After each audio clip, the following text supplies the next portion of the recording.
Hey everybody, welcome back into Fine for People, the channel, the podcast channel. My name's Grant Goes, and we're going to be talking about online training, in person and online. What's the difference? What's the pros? What's the cons? Should you do it? Should you not do it? Let's discuss.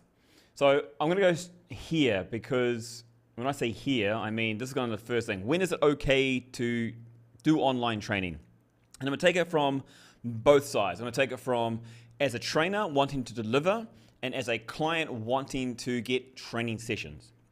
So let's first of all start with the client because it's actually about the client. You know, online training. Who should get personal training online?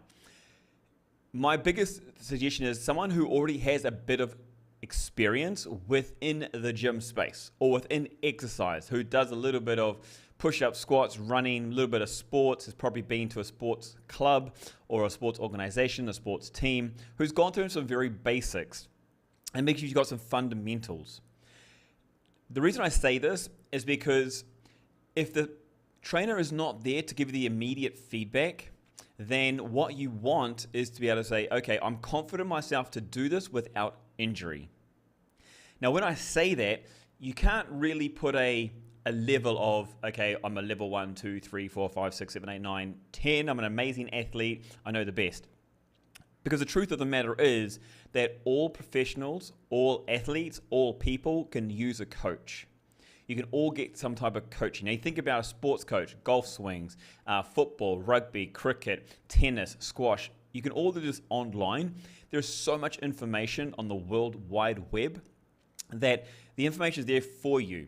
What having an online personal trainer does or online coach does, it starts to customize for you because there should be some kind of assessment process. So when is it okay? It's okay when you feel safe and you feel progression. And you should feel progression either through information on a regular basis or you actually feel the outcomes. You actually feel the difference. You actually feel the fix. You actually feel the response of your body to be better or to improve or to heal. So that's when you think about when is it okay to do online training from a client's perspective. What about from a PT? Because the big hype these days is online personal training. Let's all do online personal trainer. So when is it okay to do online personal training? I think it's more the fact you've got to think about the skills required in order to do it. Now, if we think in-person and online. For an in-person, if you have the knowledge and know-how to program and prescribe exercise to a person, then the next part of that is getting your clients. Finding people that need and require your help so that you can help them. When it comes to online, it's exactly the same thing. You've still got to go out there and search and look for people that you can assist and help or need the help. Now, the main difference anyway, between in-person and online is that when you're in person, and if you're doing this correctly you've done your certification, you know some people in your local area, you're now training people potentially like family members, friends, or office employees. Maybe you're in a sports team, you're helping assist them. So you've already got a little bit of a network to build on, and they've already can see you, they already know you, and they can already build the trust with you. So when you're doing it in person, yeah, you start to build your client base through that ways. Now, because you know someone, and if you're good at what you do, or you hit the need of the potential client or of the client, then you're going to be successful. You're going to have someone come on and pay you money to help them improve their fitness lifestyle or fitness goal or whichever habit they're looking to beat. If you're doing online, it's the same thing. Now, if you've done your certification and you've got a good online presence, you're regularly engaging with people, you already have an awareness about you, and people probably followed you while you're going through your education journey. Or if you're already doing exercise on the regular, during your certification and pre-certification, you were probably already talking about fitness, doing something about nutrition, health, sleep, hydration, calories. You're already doing this beforehand, and so you already had a presence in the market, or you at least had an audience to begin with. Now, if you have that audience, bam, that's the main objective here, whether you're in person or online, okay? The key fact here, if you're going to deliver it or offer it as a trainer, as a coach, as a professional, is where is your audience? Who can you reach out to that you know you can help, that's willing to pay you whatever money for your service? That's the key point here. Do you have a community, a network, an audience that you can rely on, whether it be in person or online?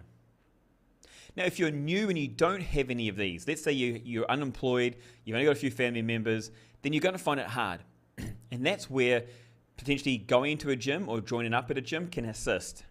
Now, a couple of things you can do to help create your awareness is to look at the group fitness side of things. So run some of the circuit classes, the functional classes, potentially stretch classes, the introductory classes for group. You know, those are the kind of things you want to be doing also that will give you exposure to multiple people that are obviously interested in fitness. Now, that's much harder if you think about it with the online. If you haven't got a presence online, you don't do social media, you don't have a website, you don't do regular talks, nobody really knows about you, then you've got to do what everyone else does, whether you're in person or online. You need to start from scratch. And start from scratch means building a reputation within the space, getting to know people, reaching out, introducing yourself, just creating a relationship with new people. That's how you start in person or online. They're both the same. So if you're you're a successful in-person trainer, does not mean necessarily you're going to be a great online trainer. And if you're an online trainer, does not necessarily mean you're going to be a great in-person trainer. Now, to be very honest, it probably does help. If you're online and you're going to in-person, it's probably an easier transition because of people know you, and if they're around the area, you can potentially say, hey, let's meet up, and we'll go through a session from there. You can run in-person events out to your audience. It's really simple. Like you talk about influencers, how easily they're able to get into the market is because they've already got an audience, a captive audience they're already talking to, and if they say, hey, we're going to run a session here, like brands and companies, they use influence all the time simply for that reason. Do I think it works that well? I'm not a big fan of it, but hey, everybody's different, and that's the main thing.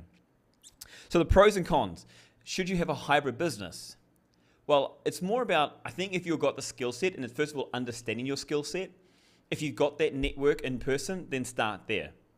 And while you're still building your in-person, there's nothing stopping you from building your online at the same time.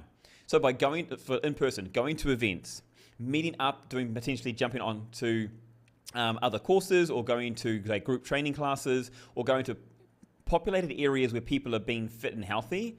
If you put yourself in those spaces, going to the race events, the weekend events, you're starting to meet new people, make new connections. Now you can use exactly that to start creating online content. Like I've gone to a race, I've gone to a group class, I've gone to an event, I've helped out a corporate space, I've helped out over here, X, Y, and Z. And you can start creating content of I attended, and this is what I showed them. This is how I coached them. This is what the tips I gave them.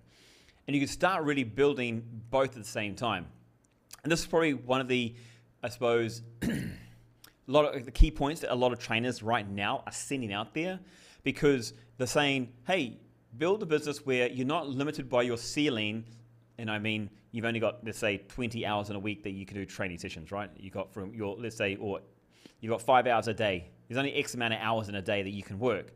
Where with online, you can start to generalize some of the programs. It takes up less time, and then they can do it in their own time. Or you can have a generic program which caters for a lot of more people, which means that you've done it once. Potentially you've created a whole workout, like I've actually done with FFP Fitness Challenge. And then people can just repurchase. It doesn't help everybody and won't suit everybody, but that's the thing too. That's a different type of online training, which kind of a good segue into the next part of what do you offer when you do in-person or when you do online. And I'm not going to dive too deep into this because we're going to go down a massive rabbit hole. But the biggest thing about this, if we got to start off somewhere, start off with a simple package. Like, what are you better at? What is your strengths? So are you a flexibility coach, a yoga coach, a boxing coach?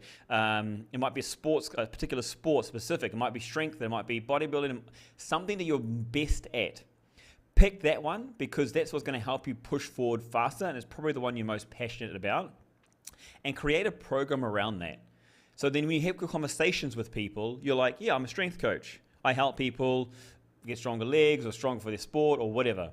Or I'm a specific sports coach. I help people with golf. I help improve their performance on the golf course, improve their stamina, their endurance, their flexibility, their mobility. when you start going down these roads and you get better and better at it, it may take you a little bit longer to build up a client base, and it may not also. But what allows you to start to do is really start to build a presentation, start to build a brand that you can be recognized as. If you say personal trainer, then it's got to be a second question. What kind of personal training? Weight loss, strength training, yoga, fitness, cycling, boxing, blah, blah, blah. And it keeps going on and on. But when you can tell people, hey, I'm a strength coach, it identifies really quickly. And on the flip side, same when you're doing online, go one place to start off with, all right? The one that you have the best strengths in. And if you're not sure, ask some other people. Your other strengths might be the communication as well. You might be really good at videos, you might be good at online posts, and that's something you want to use to your advantage. And that's where you have to start. Start with your strengths. Understand and realize you're going to have weaknesses, but start with your strengths when you're trying to push things out, all right? That's where you want to start and to begin with. I don't want to dive too much further into this, but I do want to know your thoughts. What do you think when it comes to online or in person? Which one are you? What have you done? What have you tried to expand and grow your business? Chuck them in the comment section. Let us know more questions. And if you want to jump on and discuss it, please put a comment in the comment section. I'd love to reach out, love to connect with you, love to bring you on and get your thoughts. So that's it. Fine for People channel, podcast, tick it off, online training, share with some friends if you can. Until next time though, we'll see you then.